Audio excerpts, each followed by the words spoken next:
కేరళ ముఖ్యమంత్రి పినరయి విజయన్ కు enforcement directorate గట్టి షాక్ ఇచ్చింది.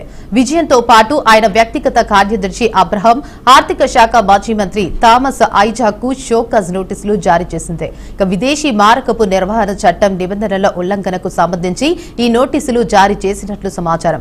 రాష్ట్రంలో మౌలిక వసతుల అభివృద్ధి కోసం నిధులు సమీకరించే ప్రభుత్వ సంస్థ Kerala infrastructure investment fund board 2019లో జారీ చేసిన మసాలా బ్యాడ్ల వ్యవహారంలో ఈ నోటీసులు జారీ చేసింది.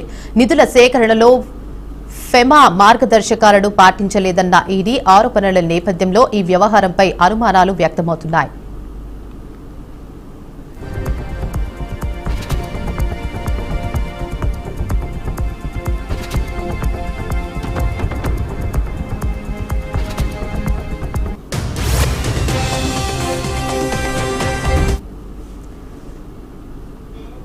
కేరళలోని మౌలిక సదుపాయాల ప్రాజెక్టులకు నిధులు సమకూర్చడానికి KIIFB 2019లో లండన్ స్టాక్ ఎక్స్చేంజ్ లో సుమారు 2150 కోట్ల విలువైన మసాలా బ్యాండ్లను జారీ చేసింది.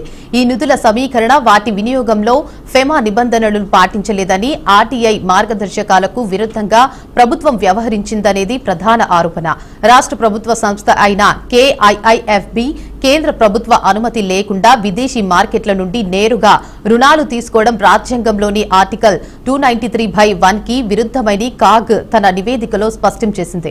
అయితే KIIFB తన కార్యకలాపాలు చట్టబద్దంగా RTI మార్గదర్శకాలకు లోబడి ఉన్నాయని, ఈ అప్పులు రాష్ట్ర బడ్జెట్ పరిధిలోకి రావని వాదించింది.